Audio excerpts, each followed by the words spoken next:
نحمده ونصلي على رسوله الكريم اما بعد بسم اللہ الرحمن الرحیم۔ درود شریف پڑھنے کے بڑے بڑے فائدے یہ ہیں کہ نبی اکرم صلی اللہ علیہ وسلم نے فرمایا کہ قیامت کے دن مجھ سے لوگوں میں سب سے زیادہ قریب وہ ہوگا جو مجھ پر سب سے زیادہ جو درود بھیجتا ہے۔ جامع ترمذی حدیث نمبر 484 میں اس کو روایت کیا گیا ہے۔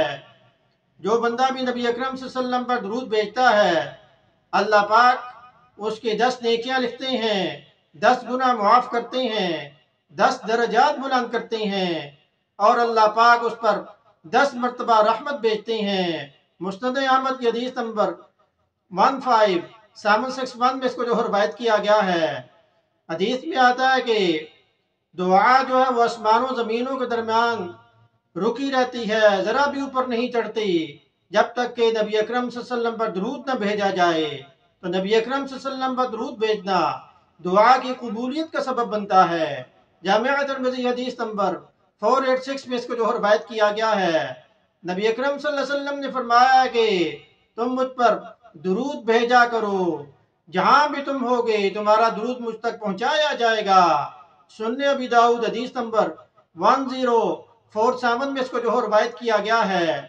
حضرت ابی بن کعب رضی اللہ عنہ نے جب نبی اکرم صلی اللہ علیہ وسلم سے یہ بات کہی کہ میں ساری رات آپ پر درود بھیجا کروں گا، تو نبی اکرم صلی اللہ علیہ وسلم نے فرمایا کہ اس سے اللہ پاک تمہارے گناہ معاف کر دیں گے اور تمہارے غموں کو اللہ پاک دور کر دیں گے۔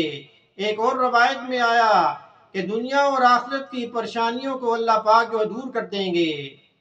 اسی طرح جو بندہ بھی مؤذن کی آواز سنتا ہے، اذان سنتا ہے اور اس کے بعد اس کا جواب دیتا ہے جو مؤذن کہتا ہے، لیکن حی علی الصلاۃ اور حی علی الفلاح کے جواب میں لا حول ولا قوت الا باللہ پڑھتا ہے اور اذان سننے کے بعد وہ نبی اکرم صلی اللہ علیہ وسلم پہ درود بھیجے اور پھر نبی اکرم صلی اللہ علیہ وسلم کے لیے وسیلے کی دعا کرے، تو نبی اکرم صلی اللہ علیہ وسلم نے فرمایا کہ اس کے لیے میری شفاعت جو وہ حلال ہو گئی، اسے میری شفاعت نصیب ہوگی۔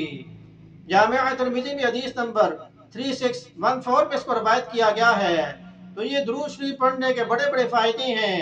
اللہ پاک ہمیں زیادہ سے زیادہ درود ابراہیمی، درود پاک پڑھنے کی جو توفیق عطا فرمائیں، ہمیں سنت پر عمل کرنے کی توفیق عطا فرمائیں، کیونکہ محمد صلی اللہ علیہ وسلم کی محبت دین حق کی شرط اول ہے، اسی میں ہو اگر خامی تو ایمان نامکمل ہے۔